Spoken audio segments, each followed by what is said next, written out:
Just kind of wondering your overall thoughts of what you make of the defense these last three games, holding opponents to I think under 20 in each of the last three.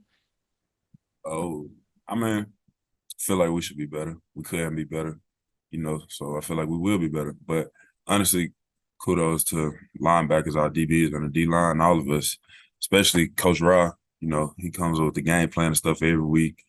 Coach Henny breaking the rundown and everything. So like I feel like it's a full team effort on that side of the ball and we handling it well.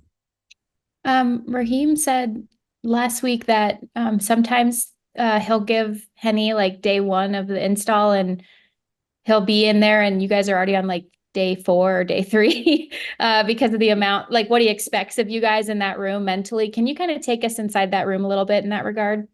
I mean, so as soon as the week start, as soon as the week start, Henny already pretty much have a whole game plan for the runs and the breakdown, and I pretty much got to know the whole defense and checks the first day because he be ready. We don't even be running those players or checks yet until like 3 days later, Wednesday or Thursday, and he already be completely tapped in and ready to give us the answers for everything. So, I mean, it's a it's a plus, but it's kind of tough because you gotta really be locked in.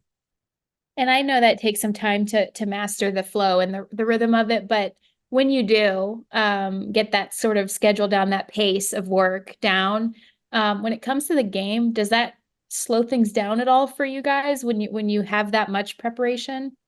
Not necessarily that the game slows down, but you yourself you can slow your thought process down. You like, okay, seen this formation before. I know what they gonna do out of this, whether it's duo, whether it's RPO or a zone open, anything, some simple stuff. If it's gonna be a lot of window dressing, so I feel like it helps us in the sense of knowing and not knowing when to go and how to go, when to attack, when to be ready for double teams, when to be ready for whatever. So I feel like it's good preparation. And then that actually piggybacks into one more thing I wanted to ask you, if you don't mind. You guys have been at the front. Your offense has been at the front, and your defense actually, and both sides have been at the front of a lot of trends across the league. Have you noticed other teams trying to disguise duo differently than they had in the past? I mean, all offensive coordinators have different ways of how they want to block things, especially with our front structures, whether it's penny base, nickel, dime, all of that. So like coaches definitely try to give different looks and try to break their tendencies to run duo, you know, but pretty much everything's pretty much the same. You can do whatever you want to do to disguise it, but at the end of the day, the final formation is what matters. And you got to get to your final formation before the ball snaps. So, Appreciate the insight, Bobby. Thank you. Adam, Hey Bobby, how's it going? good. How you doing? Good, thanks. You had that explosive tackle for loss yesterday. You had that couple plays you were in and around down by the sideline. How are you feeling physically? It seems like you're really back to where you were before the injury, and like just kind of where do you feel like you're at this point in the season? Um, Honestly, I feel like I'm still growing. You know what I'm saying? I feel like um I just feel like I'm still growing. And with that play that I made, it was kind of preparations through the week, like what we was talking about. But Mhm. this is what they run, this is how they gonna do it, Blase Suaze and everything. And when they ran the play, I was going that way already, and I seen I had to send a beat, so I just kept going. And thought the track would have been more downhill of the running back, so I was kind of ready to play back. But when I seen him press my gap, I just kind of shot it and made a tackle for loss. For sure. So like, but like physically, do you feel like you are where you were like prior to the injury? Um, Almost. I feel like I'm at like 95%. That's pretty good for this point in the season. Yes, sir. So this is gonna sound weird, but like at the start of training camp, Aaron Donald was talking about how he felt like he had something to prove after the way everything went down last season. Mhm. I'm curious if you've noticed anything different about the way he has handled himself or just like kind of his um demeanor at practice or locker room. Like just how do you what have you seen from him compared to past years? Um, AD is the same guy day in, day out. I've said this on multiple interviews, but I feel like this year, even though including like, yeah, we won the Super Bowl and stuff my first year, I just feel like he smiles more this year. He's taking the memories in more this year than probably he has maybe in past years. This is just from a observation standpoint. I could be completely wrong, but it just seemed like he has more fun and like, he's completely the vet of the room now. Like he doesn't have Ashawn being in there being another vet or Brock or Greg or any other vet. He is the vet. So it's like now he's around a whole bunch of young guys that's like full of life. You know what I'm saying? We just not being introduced to this, and he's been doing it for years and at a high level. So I feel like him rubbing his work ethic off on us and just how he approaches week in and week out and just having fun with it is, I feel like that's the change. But when you like say it seems like he's taking it in more, having more fun with it, is it just the smiling, or are you seeing it in any other ways?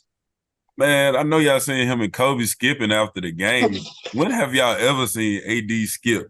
Like, nah, but yeah, I just feel like he's taking in the memories, man, whether if it's big win, small win, even in practice, like it's just I feel it's more fun oriented for the game and for the love of the game. But at the end of the day, he still respects the game, so his work doesn't change. Cool. Appreciate you, Bobby. Stu. Hey, Bobby, kind of along the lines of what Adam was just asking about Aaron. Does it surprise you at all that, he has, I guess, that side of his personality when he's just his work ethic and the way that? You said does his work? I kind of couldn't hear you.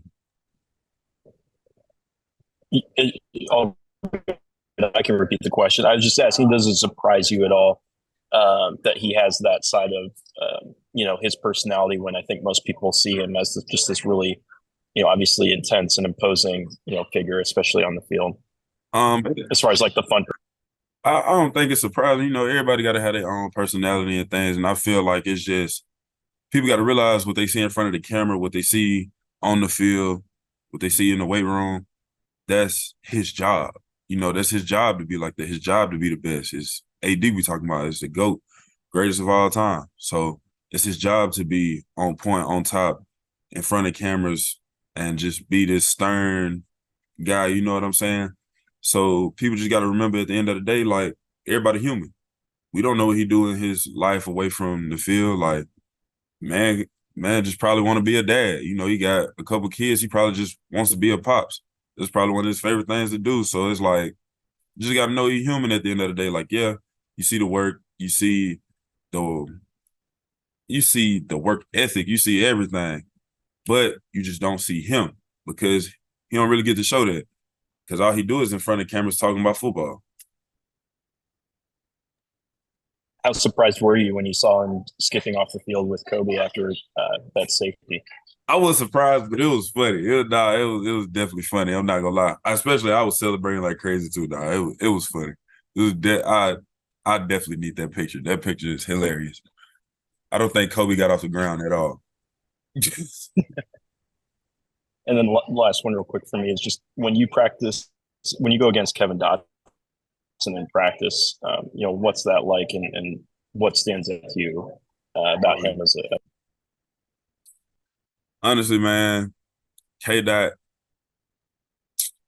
he ain't even like that. No, I'm just playing. Bro, really, honestly, man, bro is probably one of the strongest guys I went against, just being honest. But I feel like he's smart. Not every O-lineman is actually smart other than the center. Some centers be dumb too. But it's just, I feel like K-Dot is a good complement to this O-line between the strength and how hard he plays.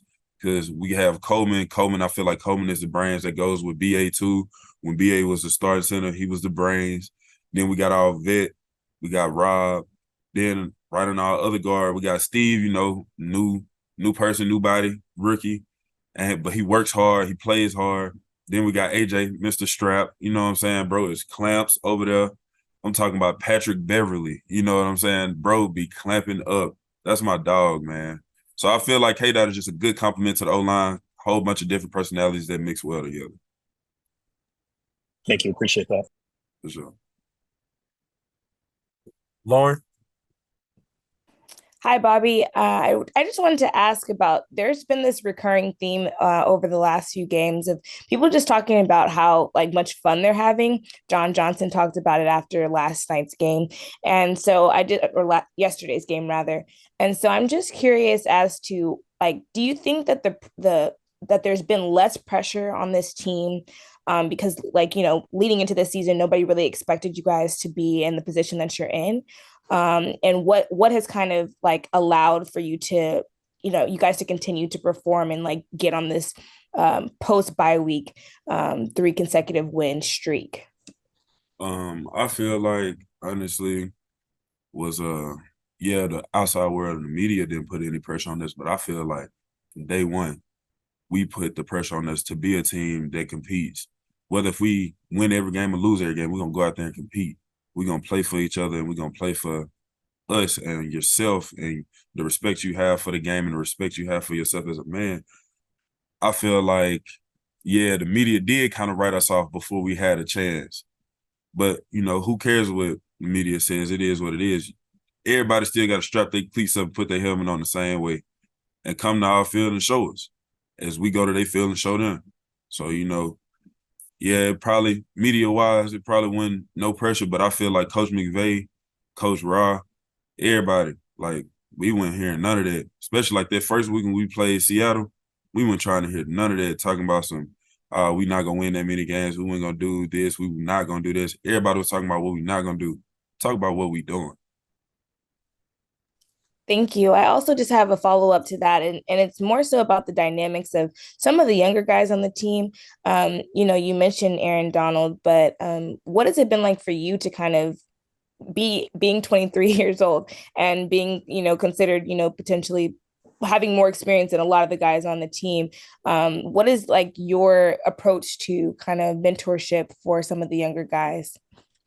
You know, it's kind of hard to tell somebody something that's older than you, but like for any little, I guess you say educational purposes, I can get them on the field, out the field. Like I try to do that because I feel like kind of my first year, I ain't really necessarily have that as much because, you know, AD, A-Sean, they focus on winning the Super Bowl, which cool because we did it. So it's all good. But like, I feel like me, probably Ernest Brown, we just didn't have nobody to really like sit us aside and just like talk to us and mentor us for real. The only person we really did that did was Marquise Copeland.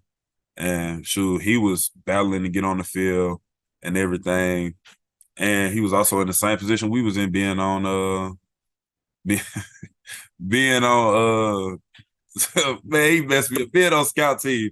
He was also like you know, I just feel like that's somebody who don't get the credit they deserve too is Cope, Marquise Copeland. Like, man, started in the Super Bowl and, you know, played a lot last year, 2 messed up ankles, and then this year just not even been on the active roster. Like, but he was not only like the player, but like also being able to mentor people and just be there. Like, not everybody really know about the emotional side of sports, but I feel like bro understood it to a T for the most part my first year between me, Ernest, and George, and looking out for us. Appreciate it. Thank you. Well, right with you, Jordan. Is he standing right there, Bobby? Nah, AC had walked in here, man, and he looked at me crazy because I was doing interviews or whatever.